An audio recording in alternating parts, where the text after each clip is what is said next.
Hi, இப்போ தேங்காய் சட்னி எப்படி வைக்கிறதுன்னு பார்க்கலாம். தேங்காய் சட்னிக்கு தேங்காய் ஒரு மூடி எடுத்துக்கோங்க.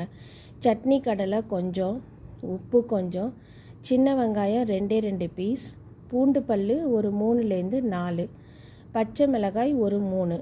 இது எல்லாத்தையும் எடுத்து மிக்ஸி ஜாரில், மீடியம் ஜார் இருக்கு இல்லையா, ஸ்மால் மீடியம் லார்ஜ் இருக்கும், அதில் மீடியம் ஜாரில் போட்டு எல்லாத்தையும் அரைச்சி பேஸ்ட் ஆக்கி, உப்பு உங்களுக்கு டேஸ்ட்டுக்கு ஏற்ற மாதிரி போட்டுக்கோங்க.